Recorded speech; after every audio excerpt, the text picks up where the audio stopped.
అన్న కేటీఆర్ గారిని మాట్లాడవలసి కోరు. జై తెలంగాణ, జై తెలంగాణ. అన్ని పిడికిలు లేవాల పరిగిలో జై తెలంగాణ.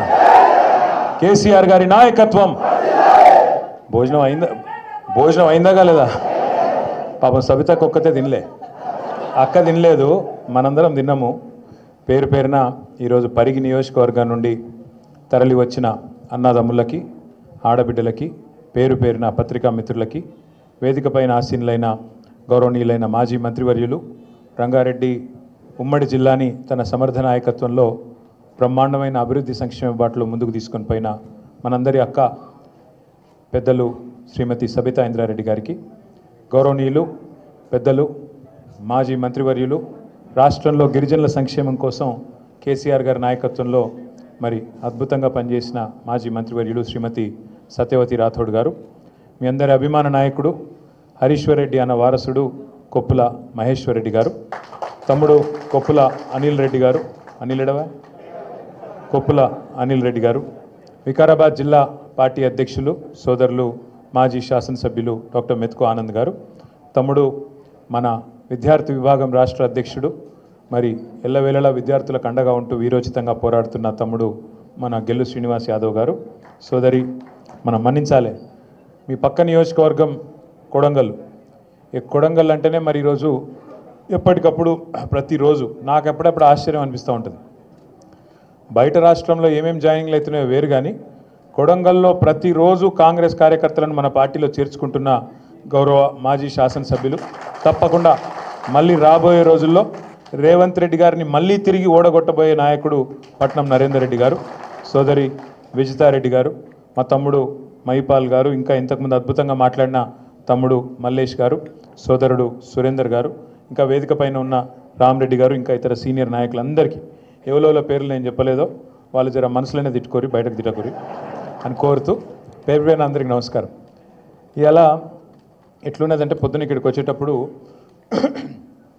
ఒక వీడియో చూసిన నేను. పార్టీ మారింది, కొంతమంది మన ఎమ్మెల్యేలు మన పార్టీలో గెలిచిన కొంతమంది పోయినరు. పోయినాక సరే పోయిన వాళ్ళు పోయినామని చెప్పుకోవాలి కదా, ఏ పార్టీలు ఉన్నావా అంటే ఈ పార్టీలు ఉన్నాయని చెప్పుకోవాలి. ఇక్కడికి వస్తుంటే ఆ వీడియో చూసిన విలేకరు అడుగుతాడు, ఏ పార్టీలు ఉన్నావు సార్ నువ్వు అంటే, ఏ పార్టీలు ఉండాలనో గా పార్టీలనే ఉన్నా. ఇప్పుడు మీకు పిల్లలు ఉంటారు అందరు ఇళ్ళలో, పిల్లగాడు బయటికి పోయింది అనుకో, బయటికి పోయినాక కొద్దిగా ఆలస్యమైంది అనుకో, 9:30 10 అవుతుంది, పిల్లగాడు ఇంటికి వస్తలేడు, ఫోన్ చేసినావు, యాడున్నవరా అంటే నేను యాడు ఉండాలనో గాడినే ఉన్నాను అనుకో. వాడు ఏమంటావు, నువ్వు దవడమికెళ్ళడు దంపో, ఇంటికి రాగానే నువ్వు వేస్తావా లేదా, ఏమరా బాగా మాట్లాడుతున్నావు అని. ఈ అతి తెలివితేటలు ఇలా చూస్తున్నాం, కొత్త విచిత్రమైన 20 నెలల్లో విచిత్రమైన అనుభవాలు. ఇప్పుడు రాష్ట్రంలో 10 ఏళ్ళ బుడ్డపొలగాన్ని పట్టుకొని అడిగినా, తమ్మి కాలే ఆదాయ ఇవాళ ఏ పార్టీలో ఉన్నాడంటే ఏం చెప్తారు, కాంగ్రెస్ అని చెప్తారు. కానీ స్పీకర్కి అర్థమవుతలేదు, మీ వికారాబాద్ ఎమ్మెల్యే గారికి మాత్రం ఆయన ఏ పార్టీలో ఉన్నాడో శోధించి పరిశోధించి మళ్ళీ ఎంక్వైరీ పెట్టి చెప్తారట. ఇంకా విచిత్రం నేను చూస్తూ ఉన్నా, అంటే రేవంత్ రెడ్డి గారి పరిపాలన వచ్చినాక, కాంగ్రెస్ పరిపాలన వచ్చినాక అనుభవాలు ఎంత తమాషాగా ఉన్నాయంటే, పాపము ఆ ఎమ్మెల్యేల పరిస్థితి 10 మంది పోయిన వాళ్ళు ఎట్ట తయారైందంటే, అయ్యా మీరు ఏ పార్టీలో ఉన్నారంటే సుప్రీంకోర్టులోనేమో మేము బీఆర్ఎస్లోనే ఉన్నాం, కేసీఆర్ నాయకత్వంలో ఉన్నామని అక్కడ రాస్తాను. మరి నువ్వు కండువా కప్పుకున్నావు కదా అంటే, ఏ దేవుని కండువా, అది కాంగ్రెస్ కండువా కాదు, ముఖ్యమంత్రి గారు బాగా దేవుడు అంటే ప్రేమ, అందుకే మాకు దేవుని కండువా కప్పిండు. ఇట్లా విచిత్రమైన ఒక పరిస్థితి గత 20 నెలలుగా హైదరాబాద్కి వెళ్ళి మొదలు పెడితే కింద ఉండే ఒక చిన్న పల్లెటూరు దాకా అదే పరిస్థితి కనబడుతూ ఉన్నది. చాలా గమ్మత్తైన పరిస్థితి. ఒక ముఖ్యమంత్రి ఎట్లా ఉండాలో, రాష్ట్రానికి ఎట్లా నాయకత్వం వహించాలో, ఎంత అద్భుతంగా పనిచేయచ్చో భారతదేశానికి చూపెట్టింది మన నాయకుడు కేసీఆర్ గారు. కానీ ఒక ముఖ్యమంత్రి ఎట్లా ఉండొద్దో, ఎట్లాంటి మాటలు మాట్లాడొద్దో, ఎటువంటి పనులు చేయొద్దో చూపెడుతున్నది రేవంత్ రెడ్డి గారు. నాకు తెలియక అడుగుతా, ఇప్పుడు ఇక్కడ ఇంతమంది వచ్చారు, మీరు పరిగికి వెళ్ళి లోపల చాలామందికి చాలా కష్టాలు ఉంటాయి. ఇప్పుడు కొద్దిగా సురేందర్ బయటపడ్డాడు, మల్లేష్ బయటపడ్డాడు, కొంత కష్టం ఇట్లున్నది గట్లున్నది అని చెప్పారు. కానీ కడుపులో ఏమున్నా, ఆఖరికి జేబులో పైసలు లేకపోయినా, బాగా అప్పులున్నా, ఒక్కొక్కరి నెత్తి మీద 50 లక్షల కోటి రూపాయలు అప్పున్నా, లోపల బనీని చినిగిపోయినా, బనీని పొక్కలు పడ్డా, బయటికి మాత్రం కడకంగి కద్దరంగి వేసుకొని షాన్ మే ఫరక్ నియానా అని చెప్పి బయట తిరుగుతాం, అంతేనా? అట్లే ఉంటామా లేదా? ఎందుకంటే అట్లా ఉంటేనే మళ్ళీ ఎవడన్నా పైసలు ఇచ్చి ఇస్తాడు, లేకపోతే ఎవడిస్తాడు అప్పు, మళ్ళీ ఎవడు ఇయ్యాడు కదా. కానీ రేవంత్ రెడ్డి కథ ఎట్లుంది, నేను ఢిల్లీకి పోతే నాకు అపాయింట్మెంట్ ఇస్తలేరు, నేను దెబ్బన చెప్పులు ఎత్తుకపోతేనేమో అపాయింట్మెంట్ ఇస్తలేరు. ఎవడన్నా చెప్తాడు ఎట్లా ముఖ్యమంత్రి? ఈ విచిత్రం. ఇప్పుడు దబ్బన ఒక మాట అనుకో, నేను మహేష్ రెడ్డి అన్న దగ్గర అప్పు తీసుకున్నా, ఎంతో ₹1,00,000 అప్పు తీసుకున్నా అనుకో. తీసుకొని మహేష్ అన్న నాకు బాగా కష్టం ఉందే, జరా ఒక నెల రోజులు ఇస్తా అని చెప్పిన. మరి నేను నెల రోజులు నాకు వెళ్ళలేదు, నేను ఇయ్యలే. 2 నెలలు అయింది ఇయ్యలే, 6 నెలలు అయింది ఇయ్యలే. మహేష్ అని నువ్వుకుంటాడా? ఏమాయబాయి నువ్వు చెప్తివి, మస్తుగా చెప్తివి, ఇస్తలేవు, ఏం సంగతి అడుగుతాడా? అడగడా? నెల రోజుల్లో నేనే చెప్తి. మరి 6 నెలలు అయిపోయాయి, అడిగింది అనుకో. ఇక నేను ఏం చేయాలి? నిజానికైతే నిజాయితీ ఉన్నోన్నైతే అరే 1,00,000 వెళ్తలేవే, 50,000 వెళ్తున్నాయి, 50,000 ఇస్తా, ఇంకో 50,000 మళ్ళీ ఇస్తానా, ఇక మిత్తి మాఫ్ చేయరా, అని దండం పెడతా అని బతిమలు అడుకోవాలి. కానీ ఇవాళ రేవంత్ రెడ్డి కథ ఎట్లుంది? ఏమైనా 100 రోజులలో గ్యారంటీని అమలు చేస్తా అన్నావు, అందరికి అన్నీ ఇస్తా అన్నావు, మరి ఇవాళ ఇస్తలేవేందా అంటే ఏమంటుండే ఎరికేనా? ఏం చెప్తారా? నన్ను కోసుక తింటారా? ఏం చెప్తారు నన్ను మీరు? కోసుక తింటారా? కోసుక తినేందుకు నువ్వు ఏమైనా సేపువా, మామిడికాయవా, ఏంటిది నువ్వు? అరే ఇట్లుంటుంది ఎక్కడైనా? ముఖ్యమంత్రి అనేటోడు నేను ఇక్కడ లంకె బిందెలు ఉంటాయనుకొని వచ్చిన. ఏం మాటలు అవి? ఏం అసలు మాది మాకే పరిశాన్ ఉంది. సబితక్క ఇవాళ కాదు, ఇప్పుడే సత్యక్క చెప్పినట్టు, సబితక్క రేవంత్ రెడ్డి గారు జెడ్పీటీసీ కాకముందే మంత్రి అయిన మరి సీనియర్ నాయకురాలు. అట్లాంటి సీనియర్ నాయకురాలకి నిన్న మహేశ్వరం నియోజకవర్గంలో ఓడిపోయినమో కుర్చీ మీద కూర్చోబెడతారట, గెలిచిన వాళ్ళని మాత్రం కింద కూర్చోవన్నట్టు. మనం పిచ్చోళ్ళక వాడు కారు అట్లు ఇస్తుంటే, వాడు ఇంకోటి చేస్తుంటే, పోజులు కొడుతుంటే మనం చూడాలంట. అక్క ఏమనలే పాపం, కానీ కార్యకర్తలు ఊరుకుంటారా? ఊరుకోరు కదా. అరే మా మేడంకి అవమానం జరుగుతుందని లొల్లి పెడితే ఇలా హోంమంత్రిగా పనిచేసిన అక్క మీదకి గింతంత పోలీసు వాళ్ళు ఎగిరిపోయి రెచ్చిపోయి మాట్లాడుతూ ఉన్నాడు. నేను ఇలా పరిగి మాత్రమే కాదు, రాష్ట్ర వ్యాప్తంగా ఉండే కలెక్టర్లు, ఐఏఎస్ ఐపీఎస్ అధికారులకు నేను ఒక్కటే గుర్తు చేస్తున్నా, గుర్తుపెట్టుకోమని చెప్తా ఉన్నా. ఇలా మీరు పచ్చి అబద్ధాలు ఆడుతూ ఉన్నారు ఐఏఎస్ అధికారులు కూడా. మొన్న ఇక్కడ చూసిన నేను ఖైరతాబాద్లో ఒక ఐఏఎస్ అధికారి, ఒక ఐపీఎస్ అధికారి, ఇద్దరు చిలక పలుకులు పలుకుతున్నారు. ఏమని? 10 ఏళ్లలో ఒక్క రేషన్ కార్డు ఇవ్వలే. కాంగ్రెస్ వాళ్ళు మాట్లాడినట్టు మాట్లాడుతున్నారు. నేను వాళ్ళందరికీ ఒకటే చెప్తా ఉన్నా, ఎక్కువ టైం లేదు, 2-2.5 ఏళ్లలో మళ్ళీ మేమే వస్తున్నాం. ఎవరైతే ఎగిరెగిరి పడుతుండ్రో, ఎవరైతే అతి చేస్తుండ్రో, ఎవరైతే రేవంత్ రెడ్డి కంటే ఎక్స్ట్రాలు చేస్తున్నారో వాళ్ళందరికీ నేను ఒకటే మాట చెప్తున్నా. నేను ఇదివరకు కూడా చెప్పినా, మళ్ళీ కూడా చెప్తున్నా, బరాబర్ ప్రతి పేరు రాసి పెట్టుకుంటాం, ప్రతి ఒక్కరి మాటలు యాది పెట్టుకుంటాం. ఇదివరకు లెక్క మాత్రం ఈసారి ఉండదు. అన్ని లెక్కలు హిసాబ్ కితాబ్ సెటిల్ చేసే బాధ్యత నాది. సురేంద్ర ఒక మాట అన్నాడు, వాస్తవం అది. 10 ఏళ్లలో ఎన్నడూ మాకు ఇక్కడ అవకాశం రాలే అని ఒక మాట అన్నాడు, వాస్తవం. 10 ఏళ్ళు మేము ప్రభుత్వాన్ని నడిపినాం, రాష్ట్రాన్ని నడిపినాం. అంటే కొత్త రాష్ట్రం, కష్టపడి తెచ్చిన రాష్ట్రం, పిల్లగాళ్ళు చచ్చిపోతే వచ్చిన రాష్ట్రం, కేసీఆర్ నాయకత్వంలో కొట్లాడి తెచ్చుకున్న రాష్ట్రం. ఇటువంటి రాష్ట్రంలో ఇల్లు చక్కదిద్దుకున్నట్టు మరి కొత్త సంసారం, కొత్త కాపురం కాబట్టి బ్రహ్మాండంగా చేయాలి. మంచిళ్ళేంది, పొలాలకు సాగునీళ్ళేంది, సంక్షేమ పథకాలేంది, పరిశ్రమలేంది, చెట్లేంది, పర్యావరణం ఏంది, ఒక్కొక్కటి తపస్సు లెక్క తీర్చుకుంటూ వచ్చినాం. ఎలా గర్వంగా చెప్పుకోవచ్చు ఏం సాధించింది తెలంగాణ 10 ఏళ్లలో అంటే. సరే మనం 1.8%తో మనం ఓడిపోవచ్చు. ఇప్పుడే మహేష్ అన్న ఒక మాట అన్నాడు, కొత్తగా గిన్ని గ్రామ పంచాయతీలు చేసినాం, గిన్ని తాండా పంచాయతీలు చేసినామని. ఎప్పటి నుంచో చెప్తున్నారు కాంగ్రెస్ వాళ్ళు, 78కెళ్ళి తాండాలు పంచాయతీలు చేస్తామని. చేసిర్రా? మళ్ళీ కేసీఆర్ వచ్చినాకనే బ్రహ్మాండంగా ఇవాళ 3,400 తాండాలు, పల్లెలు, పంచాయతీలు అని చేసుకున్నాం. అట్లాగే కొత్త మండలాలు చేసుకున్నాం. మీ మహమ్మదాబాద్ కూడా అయింది కదా, చౌడాపూర్ అయింది, మహమ్మదాబాద్ అయిందా లేదా? రెవెన్యూ డివిజన్లు చేసుకున్నాం, కొత్తగా జిల్లాలు చేసుకున్నాం. వికారాబాద్ జిల్లా కావాలని ఎప్పటి నుంచి ఉండే మీ కళ? ఇవాళ ఇక్కడికి వచ్చినాం, చాలా దూరం వచ్చినాం అంటున్నారు. ఒకప్పుడు రంగారెడ్డి కలెక్టరేట్ ఎక్కడుండే? హైదరాబాద్లో లగ్డికాపుల్లు ఉండే. మరి ఇవాళ ఏడుంది మీ కలెక్టరేటు? వికారాబాద్లో మీ కూతవేటు దూరంలో ఉన్నది. అంటే ఇవన్నీ కేసీఆర్ చేయలేదా? చేసుడే కాదు, స్వయంగా ఈరోజున్న మంత్రి కోమటిరెడ్డి వెంకటరెడ్డి చెప్పిండు, మన కలెక్టరేట్లు ఉన్నట్టు కొన్ని రాష్ట్రాల సెక్రటేరియట్లు కూడా ఉన్నాయని చెప్పి నేను చెప్పుడు కాదు, స్వయంగా ఇయ్యాలున్న మంత్రి కోమటిరెడ్డి వెంకటరెడ్డి భువనగిరిలో చెప్పినాడు. అద్భుతంగా కొత్త పంచాయతీలు, కొత్త తాండాలు, కొత్త మండలాలు, కొత్త రెవెన్యూ డివిజన్లు, కొత్త కలెక్టరేట్లు, ఐఏఎస్ ఐపీఎస్ అధికారులు మీకు అందుబాటులో, మీరు యాడిగో 100 కిలోమీటర్లు పోయి అక్కర లేకుండా మీ గడప ముంగటికి పాలన తెచ్చిన నాయకుడు కేసీఆర్ గారు. అది మాత్రమే కాదు, ప్రతి గ్రామంలో భారతదేశంలో ఎక్కడ కూడా లేదు ఇవాళ మన దగ్గర ఉన్న పరిస్థితి.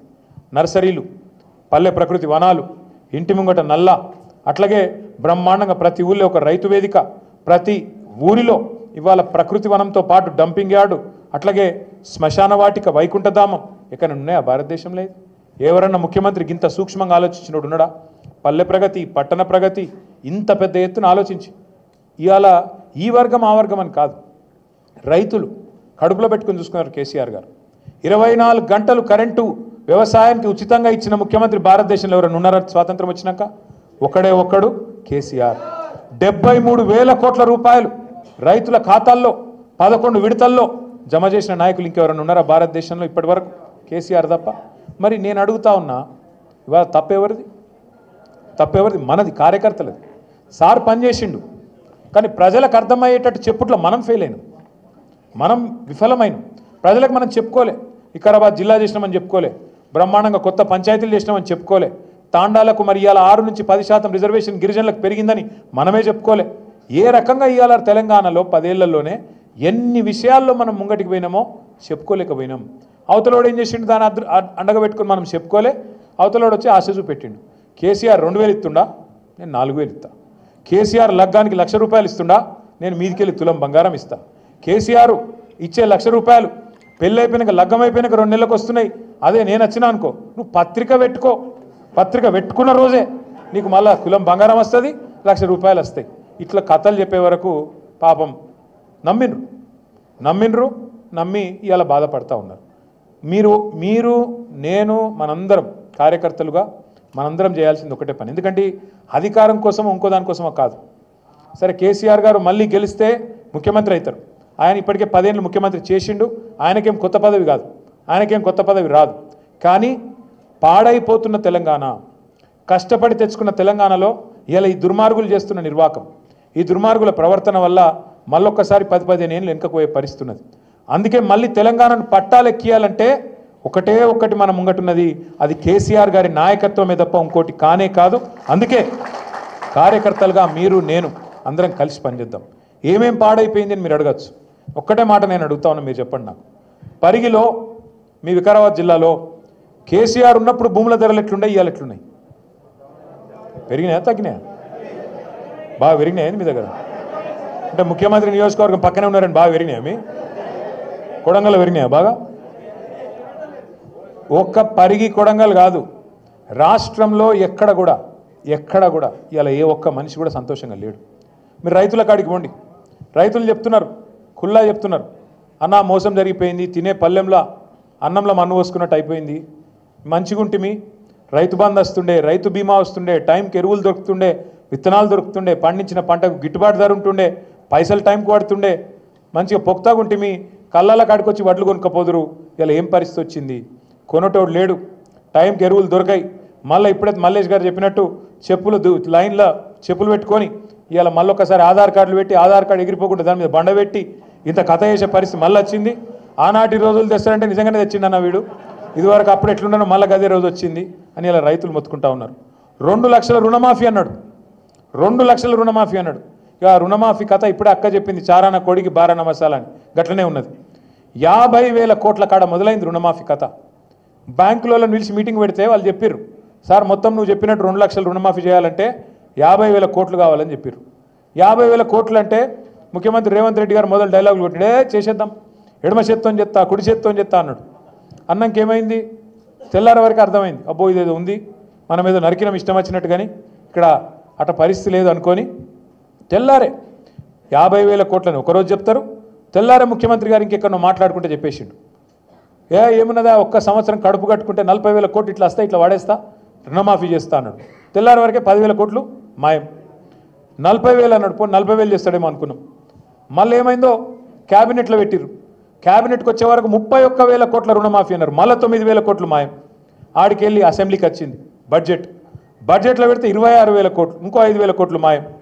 ఆ 26,000 కోట్లను అదన్ని ఇస్తాడా అనుకుంటే ఆఖరికి మొన్న బట్టి విక్రమార్క గారు మొన్న చెప్తున్నారు, ఎక్కడో బ్యాంకర్లకు ఇంగ్లీష్లో చెప్తున్నాడు, మనకు అర్థం కావద్దని. ఏమని? అరే మేము పైసలు ఇద్దామనుకుంటే 12-11,000 కోట్లు కూడా పడలేదా ఇంకా ఈ ఖాతాలల్లా అని. ఏడ మొదలైంది కథ? 50. ఆఖరికి ఇచ్చింది ఎంత? 11-12. అంటే ఎంత? చారాన కోడికి బారానా మసాలా, గట్లున్నది ఇవాళ. అందుకే రైతులు ఇవాళ పిచ్చి కోపం మీద ఉన్నారు. రైతు బీమా లేదు, రైతు బంధు రాదు. కేసీఆర్ ఉన్నప్పుడేమో రైతు బంధు టింగ్ అని పడుతుండే, ఇప్పుడు మంచిగా బ్రహ్మాండంగా నాట్లప్పుడు పడుతుండే. రేవంత్ రెడ్డి వచ్చినాక ఓన్లీ ఓట్లప్పుడు మాత్రమే పడుతుంది. పార్లమెంట్కి ఒక తాప, ఇప్పుడు పంచాయతీ ఎలక్షన్ ఉంది కాబట్టి ఇంకోసారి మళ్ళీ 7. కాబట్టి ఇప్పుడు సౌండ్ మారింది. ఇదివరకు టింగు టింగు ఉంటే ఇప్పుడు టకీ టకీ అట సౌండ్ మార్చిండు రేవంత్ రెడ్డి. టకీ టకీ మరి మంచిగా పడితే బాగుండు. నాట్లప్పుడు పడాలి, ఓట్లప్పుడు కాదు కదా. నేను మీకు ఇవాళ చెప్తున్నా, రాసి పెట్టుకోండి, యాది పెట్టుకోండి. నేను చెప్తున్నా, కేసీఆర్ గారు ఆనాడు చెప్పిండి, నేను మళ్ళీ ఇవాళ చెప్తున్నా. కేసీఆర్ ఎలక్షన్లో అప్పుడు చెప్పిండు కాంగ్రెస్ గెలిస్తే రైతు బంధుకు రామ్ రామ్ అవుతుంది అని చెప్పిండు. నేను ఇవాళ చెప్తున్నా, ఈ ఒక్క ఎలక్షన్ల గండం దాటిందంటే రైతు బంధు ఖచ్చితంగా ఎత్తేస్తాడు, ఖచ్చితంగా మనకి ఇయ్యడు, యాది పెట్టుకోండి. కాంగ్రెస్ వాళ్ళు ఆల్రెడీ డిసైడ్ అయ్యిండ్రు, క్యాబినెట్లో చర్చ అయ్యింది. మనం ఎట్లన్నా చెప్పి దీన్ని ఎత్తేయాలి, ఇది ఉంచితే మనం ముందు ఉండము. ఎందుకంటే ఎన్నిసార్లు పైసలు ఇచ్చినా కేసీఆర్కే పేరెత్తాంది, మనకు పేరు వస్తలేదు. రైతు బంధు అనగానే కేసీఆర్ యాదికి వస్తుండు, మనం యాదికి వస్తలేము, కాబట్టి ఇది పెట్టి లాభం లేదు, తీసేయాలని వాళ్ళు ఆల్రెడీ డిసైడ్ అయ్యిండ్రు. అదొక్కటే కాదు, రైతులు ఒక్కరే కాదు, ఇలా మా ఆడబిడ్డలు నెలకు ఏం చెప్పిండు, 2500 కోడలకు 2500, అత్తకు అరే 4000 రయ్యా, తక్కువ చేస్తారు.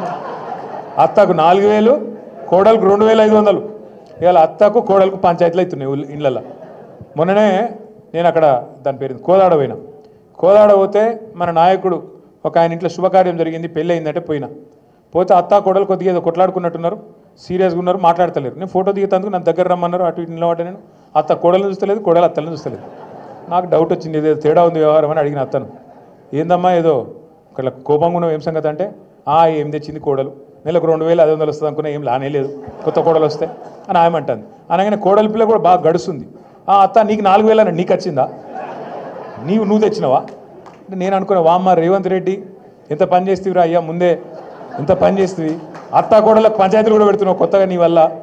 ఇటువంటి పరిస్థితి అలా ఒక కోదాడలనో ఒక పరిగిలనో కాదు, రాష్ట్రం అంతటా ఉన్నది. మోసం కాని వ్యక్తి, మోసపోని వ్యక్తి ఈరోజు రాష్ట్రంలో ఎవరూ లేరు. నిన్న మీరు చూడొచ్చు, ఢిల్లీకి పోయిండు రేవంత్ రెడ్డి గారు, ఆయన ప్రభుత్వం మొత్తం. ఒక ముఖ్యమంత్రి ఢిల్లీకి పోతే, ఒక నాయకుడు దమ్మున నాయకుడు ఢిల్లీకి పోతే ఏం చెప్పాలా? బీసీ రిజర్వేషన్ల విషయంలో పోతున్నా, నేను తీసుకునే వస్తా అని చెప్పాలి. కేసీఆర్ ఎట్లా చెప్పిండు, నేను ఆంధ్రప్రదేశ్ నుంచి పోతున్న ఢిల్లీకి, తిరిగి తెలంగాణలోనే కాలు పెడతా అన్నాడా లేదా? తెచ్చిండా లేదా? ఒక గది దమ్మున నాయకుడు చేసే పని. మరి రేవంత్ రెడ్డి గారు ఏమన్నారు, నేను చేస్తా, ఇది చేస్తా, అది చేస్తా అని పోయిండు. ఇక ఆడ ఉపన్యాసాలు వీళ్ళు ఒకరికి మించి ఒకరు మైకులు. ఒక ఆయన ఎమ్మెల్యే సాబ్ మాట్లాడుతుంటే నేను చూస్తూ ఉన్నా, మోడీ గారిని వంగబెట్టి గుద్దుతూనే వస్తాయి రిజర్వేషన్ అని కూడా అంటాడు. ఈ గుద్దుడేంది, తన్నుడేంది, గీ పని గాడబోతారు ఎవడన్నా పోయి. ఇవాళ ఏం సాధించారు మరి? బీసీలకు మీరే చెప్పారు కదా, కామారెడ్డిలో బీసీ డిక్లరేషన్ అని పెట్టి మీరే చెప్తిరి 42% రిజర్వేషన్ ఇస్తాం. ఏది ఓన్లీ ఎలక్షన్లలో కాదు, విద్యల, ఉద్యోగాలల్లా, ప్రభుత్వ కాంట్రాక్ట్లల్లా, రాజకీయంలో, 4 42% రిజర్వేషన్ ఇస్తాను నువ్వే చెప్పినావు. ఆ రోజు నువ్వు చెప్పలే కదా బీసీ డిక్లరేషన్లో, రాహుల్ గాంధీ ప్రధానమంత్రి అయితేనే ఇస్తా అని చెప్పినావు ఆ రోజు. ఆ రోజేమో అందరికీ మీరు ఓట్లు వేయండి బీసీలందరూ, నేను 42% రిజర్వేషన్ ఇస్తా అని చెప్తివి. అదొక్కటే మాత్రమే కాదు, ఇంకేం చెప్పిండు, బీసీ సబ్ ప్లాన్ తెస్తా, చట్టబద్ధత తెస్తా, ఒక్కొక్క రూపాయి ప్రభుత్వం ఖర్చు పెడితే అలా 42% బీసీలకు పోయేటట్టు చట్టబద్ధత తెస్తా అని చెప్పినావు. చేసినావా మరి? నీ చేతుల పని కదా అది. సరే రిజర్వేషన్లు అంటే నీ చేతులు లేవనుకుందాం, ఢిల్లీ చేతులు ఉన్నాయి అనుకుందాం ఒక నిమిషానికి. మరి నీ చేతిలో బీసీ సబ్ ప్లాన్ ఉన్నది, సంవత్సరానికి 20,000 కోట్ల బడ్జెట్ పెడతా అన్నాడు బీసీలకు.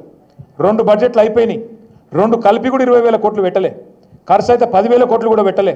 మరి ఏమైనా 1,00,000 కోట్ల బడ్జెట్, 5 ఏళ్లలో 1,00,000 కోట్లు బీసీలకు పెడతానన్న బడ్జెట్ ఏడవైంది? అది నీ చేతుల్లోనే ఉంది కదా, అది పెట్టాడు. 42% కాంట్రాక్టు, 42% కాంట్రాక్టు ఎవరకు? బీసీలకు ఇస్తా అన్నాడు. మరి మీ పరిగిలో కాంట్రాక్ట్లు అవుతున్నాయి, ఆ రోడ్ వర్క్లు అదో ఇది అవుతాయి కదా, 42% వచ్చినాయా బీసీలకు? రాష్ట్రంలో ఎక్కడైనా వచ్చినాయా? మరి ఇవన్నీ అయితే నీ చేతిలో ఉన్నాయి కదా, ఒక జీవో ఇస్తే అయిపోతుంది కదా, అసెంబ్లీ పెట్టి బీసీ సబ్ ప్లాన్ పాస్ చేయొచ్చు కదా, బడ్జెట్లకి 20,000 కోట్లు ఇవ్వచ్చు కదా. ఇవేవి ఇయ్యడంట, ఇక్కడ ఆయన చేతులున్నాయేమో ఇయ్యడంట. కానీ ఢిల్లీకి పోయి రిజర్వేషన్లు సాధిస్తాను పోయిండు. అట్లా కూట్ల రాయిది అనేవాడు ఏట్ల రాయిది ఇస్తాను పోయిండంట. అయితే ఇళ్ళతోని అమ్మకు అన్నం పెట్టినాడు, చిన్నమ్మకు బంగారు గాజులు చేస్తారా అంటే? ఇంత విచిత్రమైన మనిషి. ఇంకా గమ్మత్ ఏంటంటే ఆడపోయి మళ్ళీ కేసీఆర్ తిట్టుడు. ఢిల్లీకి పోయి రేవంత్ రెడ్డి గారికి ఒక సమస్య ఏదో ఉన్నది, ఖచ్చితంగా ఉన్నది ఆయనకు. కేసీఆర్ పేరు తీసుకోకుండా ఉపన్యాసం చెప్పాడు ఆయన. మీరు చూడుర్రి, పాపం కేసీఆర్ గారు ఏమన్నాడు, ఆయన 20 నెలలు ఆయన పని ఆయన చేసుకుంటాడు, ఆరోగ్యం మీద కొద్దిగా డీలా పడేది, మంచిగా చేసుకునే ప్రయత్నంలో కేసీఆర్ గారు ఉన్నారు.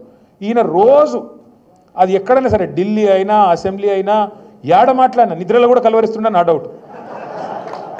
వాళ్ళ భార్యను అడగాల మరి నిద్రలో కూడా కలవరిస్తున్నా ఏం పేరు కేసీఆర్ పేరు అంటే ఎంత ఫోబియా పట్టుకుందంటే ఎందుకు ఇంత భయం నీకు ఇప్పుడు నువ్వు ముఖ్యమంత్రి కావాలనుకున్నావు అబద్ధాలు చెప్పినావు 420 అడ్డమైన హామీలు ఇచ్చినావు ప్రజలు నమ్మినరు ఓటేసిర్రు నీకు అవకాశం ఇచ్చిర్రు పని చేయి 6 గ్యారంటీలు అన్నావు పని చేయి ఎందుకు ఈ డ్రామాలు నేను అడుగుతా బీసీలను మోసం చేస్తున్నావు రేవంత్ రెడ్డి నువ్వు డ్రామా చేస్తున్నావు అన్నా అంటే నన్ను తిడతాడు నిన్నాడు నీది డ్రామా నీ పేరే డ్రామా యూరియో ఎవరది డ్రామా నేను అంటున్నా ఇవాళ రేవంత్ రెడ్డి గారు రాహుల్ గాంధీతో నీ దోస్తీ ఒక పెద్ద డ్రామా మోడీ గారితో నీ కుస్తీ ఇంకా పెద్ద డ్రామా చంద్రబాబుతో నీ దోపిడి చంద్రబాబు చేస్తున్న జల దోపిడీ విషయంలో నువ్వు ఫైటింగ్ చేస్తున్నట్టు చేసుడు అది పెద్ద డ్రామా నీ మేనిఫెస్టో ఒక పెద్ద డ్రామా నీ డిక్లరేషన్ దానికంటే పెద్ద డ్రామా అన్నిటికీ మించి అసలు నువ్వు కాంగ్రెస్ పార్టీలో ఉంటావని నమ్మించుడే దానికంటే పెద్ద డ్రామా అరే రే రే రే ఎట్లా నమ్ముతారో నాకైతే అర్థం కాదు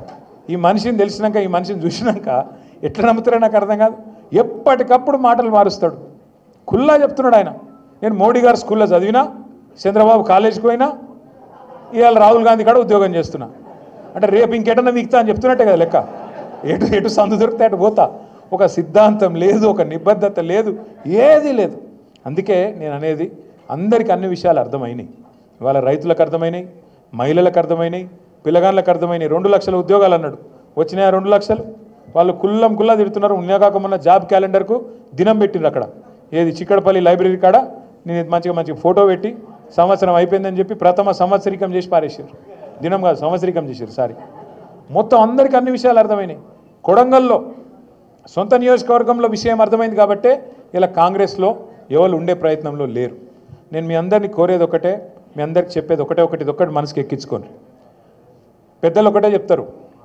ఎక్కడ కోల్పోయిన దాన్ని అక్కడనే దేవులాడుకోవాలి అక్కడనే వెతుక్కోవాలి ఇవాళ మనం పరిగిలో కోల్పోయినాం మీరు ఇంకేదో నేల విడిచి సాము చేసి పక్కన కొడంగల్ పోయి యుద్ధాలు చేసేదేం లేదు మీరు పరిగోళ్ళు మీరు ఎట్లయితే ఇందాక మహేష్ అన్న చెప్పిండో మేము 30 ఏళ్ళకి వెళ్ళి మొత్తం జెడ్పీటీసీలు ఎంపీపీలు గెలుస్తున్నామని చెప్పిండు మీరు ఒక్క పని చేయండి సురేందర్ బాధపడ్డాడు మల్లేష్ బాధపడ్డాడు పోలీసుల జాస్తి ఎక్కువైంది జులుం ఎక్కువైంది ట్రాక్టర్లు గుంజుకపోతాను జేసీబీలు గుంజుకపోతాను నేను మీ అందరికి చిన్న ఉపాయం చెప్తే అది ఫాలో కానీ అంతే రేపు ఎన్ని మండలాలు ఉన్నాయి నీకు 7 మండలాలు ఉన్నాయి ఒక మున్సిపాలిటీ ఉంది మీకు 7 మండలాలు ఉంటాయి 7 జెడ్పీటీసీలు ఉంటాయి 7 ఎంపీపీలు ఉంటాయి మీరు ఒక పని చేయండి 7 మండలాల్లో మీరందరూ ఎక్కడోళ్ళు అక్కడ గట్టిగా పనిచేసి 7 జెడ్పీటీసీలు గెలిపిండ్రి 7 ఎంపీపీలు గెలిపిండ్రి తెల్లారి నుంచి మహేష్ అన్న చుట్టూ తిరుగుతారు అధికారులు అన్న మీ గవర్నమెంటే వస్తుంది దండం పెడతారు రేపు మళ్ళీ పోస్టింగ్ ఇవ్వాలి నాకు ఎట్లనే చేసి మళ్ళీ సబితక్క దగ్గర తీసుకపో కేసీఆర్ సార్ దగ్గర తీసుకపో నాకు మంచి పోస్టింగ్ ఇప్పి ఈ 2-3 ఏళ్ళు నేనే ఉంటా మీకు మొత్తం మీ కార్యకర్తలను కంటికి రెపలా కాపాడుకుంటా అని మీ చుట్టూ తిరగకపోతే రాజకీయం మొత్తం మీరు వచ్చి నన్ను పట్టుకోండి మీరు చేయాల్సింది ఏంది క్యా కర్నా ఆప్ లోగోं को గట్టిగా గుద్ది గెలిపియాలి కాదు గుద్ది గెలవాలి ఈ ఎలక్షన్ మీ ఎలక్షన్ మొన్న మహేష్ అన్న కోసం మీరు కష్టపడ్డారు ఇలా మహేష్ అన్న మీకోసం కాలికి బల్పం కట్టుకొని 7 మండలాలు తిరుగుతాడు మహేష్ అన్నతో పాటు సబితక్కతో పాటు మేమందరం కూడా మీకు అండగా నిలబడతాం మీకు పార్టీ వైపు నుంచి పూర్తి సహాయ సహకారాలు మేము అందిస్తాం ఇక్కడ 5 ఏళ్ళకి ఒకసారి మీకు వచ్చే మోకా గిది ఇలా వాడు కాంగ్రెస్ వాడు మోసం చేయొచ్చు రిజర్వేషన్లు అని చెప్పి ఇంకొక రకంగా చేయొచ్చు నేను మీకు మాటిస్తా ఉన్నా పరిగిలో తప్పకుండా సామాజిక న్యాయం చేస్తూ ఎక్కడికక్కడ బలహీన వర్గాలకు పెద్దపీట వేస్తూ మీకు వాళ్ళు చెప్పే 42% కంటే ఎక్కువ ఇచ్చుకునే బాధ్యత పరిగిలో కానీ ఇంక ఇతర నియోజకవర్గాల్లో కానీ స్థానికంగా మనది అని చెప్పి కూడా నేను విజ్ఞప్తి చేస్తా ఉన్నాను మీరు చేసేది ఒక పని మీరు దయచేసి నేల విడిచి సాము చేయకండి చాలామంది మన నాయకులు ఎట్లుంటారంటే చాలామంది నేను మండల నాయకుడిని నేను జిల్లా నాయకుడిని నేను రాష్ట్ర నాయకుడిని కాబట్టి నేను మొత్తం తిరుగుతా అంటారు మొత్తం తిరుగుతా నడవదు ముందు ఇంట గెలిచి రచ్చగెలువు ఫస్ట్ నీ డబ్బా నీ బూత్ ఏదైతుందో అందులో మెజారిటీ చూపెట్టు నువ్వు రాష్ట్ర నాయకుడు కావచ్చు కాక కానీ ఫస్ట్ నీ ఊరు సర్పంచ్ నీ ఎంపీటీస్ గెలిపించుకుంటేనే కదా నీకు కదర్ ఉండేది నువ్వు అది చేయకుండా నేను మొత్తం దేశం తిరుగుతా నేను మొత్తం రాష్ట్రం తిరుగుతా నేను వికారాబాద్ జిల్లా అంతా చుట్టుకొస్తా ఏమద్దు నీ ఊళ్ళో నువ్వు ఎంపీటీసీ గెలిపి సర్పంచ్ గెలిపి నీ బూత్ల మెజారిటీ తీసుకురా అప్పుడే నువ్వు దార్కార్ లీడర్ అని నేను ఒప్పుకుంటా లేకపోతే మాత్రం ఎన్ని డైలాగులు కొట్టినా లాభం లేదని నేను కూడా అనుకోవాల్సి వస్తుంది మీరు పరిగిలో నాకు తెలుసు మొదటి నుంచి పటిష్టంగా పార్టీ ఉన్నది కాంగ్రెస్ పార్టీ మీద ప్రజల్లో విపరీతమైన కోపం ఉన్నది మీరు గట్టిగా అనుకుంటే మీరు గట్టిగా తలుచుకుంటే ముమ్మాటికి రైతులు మహిళలు యువకులు మైనారిటీలు మన లంబాడా సోదరులు దళితులు ప్రతి ఒక్కరు కూడా మనకు ఓటు వేయడానికి సుముఖంగా ఉన్నారు మీరు పోయి అడగాలి కూర్చోవాలి ఆయన ఇక మనోళ్ళు ఎట్లా చేస్తారు ఎలక్షన్ రాగానే పాంప్లెట్ పట్టుకొని ఇట్లా వారేసి అట్లా పోతారు గై నడవై. ఇప్పుడు మీరు ఆపోజిషన్లు ఉన్నారు, కూర్చోవాలి, ముచ్చట పెట్టాలి, బుదిరకియాలి, అవసరమైతే మన పాత ఏమైనా చిన్న చిన్న మన వైపు నుంచి ఏమైనా తప్పులు జరిగితే కడుపులో తల పెట్టాలి, అల్మించుకోవాలి, అట్లుండాలి. కానీ ఇట్లా వరేసి స్టైల్ ఆయా తమి ఓటై ఓ నైచెల్తా పద్ధతికి. ఎందుకంటే వాడు కాంగ్రెస్ వాడేమో పైసలు ఇస్తాడు, వాడు అడ్డగోలు పైసలు వంచుతాడు, వాళ్ళు విపరీతమైన పైసల సంపాదన మీద బిజీగా ఉన్నారు, వాడు ఇష్టం ఉన్నట్టు చల్లుతాడు. మరి మనం కొట్లాడాలంటే కనీసం ప్రజల ప్రేమ మనకు ఉండాలన్నా లేదా? కొద్దిగా టైం తీసుకోండి, కొద్దిగా ఒళ్ళు వంచుండ్రి. ఇంతకుముందు మా తమ్ముడు చెప్పినట్టు నిజమే, నేను ఒప్పుకుంటా. పోయిన 10 ఏళ్లలో మనం పార్టీని పెద్దగా చూడలేదు. నేను సురేందర్కు, మల్లేష్కు వాళ్ళిద్దరు మాట కూడా, వాళ్ళిద్దరి అభిప్రాయం కూడా మొత్తం మీ అందరి అభిప్రాయంగా అనుకుంటా ఉన్నా. వచ్చేసారి ఇట్లుండది, మిమ్మల్ని కంటికి రెప్పలాగా కాపాడుకుంటాం, మిమ్మల్ని ఖచ్చితంగా ఆర్థికంగా బలోపేతం చేస్తాం. వారంలో ఖచ్చితంగా 1 రోజు 2 రోజులో పార్టీ నిర్మాణం మీద కూడా దృష్టి పెట్టి ప్రభుత్వంలోకి వచ్చిన తర్వాత కూడా తప్పకుండా పార్టీని కూడా ఇదే పద్ధతిలో జనరల్ బాడీ మీటింగ్లు రెగ్యులర్గా పెట్టాలి. తెలుగుదేశంలోకి వచ్చినవేంది? ఎందుకంటే తెలుగుదేశంలోకి వచ్చిన అది ఉంటుంది. జనరల్ బాడీ మీటింగ్లు ఉండాలి, రెగ్యులర్గా కలవాలి, రెగ్యులర్గా ముచ్చట పెట్టాలి, డైరీ రాయాలి, ఇవన్నీ ఉంటాయి, అంతేనా? సో అదే పద్ధతుల్లో మనం కూడా పెట్టుకుందాం. ఇక ఎవడెవడో మాట్లాడతాడు తలమాసినోడు, ఒకడు అంటాడు బీఆర్ఎస్ ఉండనే ఉండదు, బీజేపీలో పోతుంది అంటాడు. మనకేం కర్మ, నాకు అర్థం కాదు. తెలంగాణ ఉన్నంత కాలం ఈ గులాబీ కండువా ఉంటుంది, బరాబర్ ఉంటుంది ఖచ్చితంగా. ఈ రెండు పార్టీలకు 3 చెర్ల నీళ్ళు తాగిచ్చి మళ్ళొక్కసారి డంకా బజాయించి కేసీఆర్ గారిని ముఖ్యమంత్రి చేసుకుందాం, మన రాష్ట్రాన్ని కాపాడుకుందాం. జై తెలంగాణ. ఇప్పుడు పెద్దలు కూసరు పెద్దలు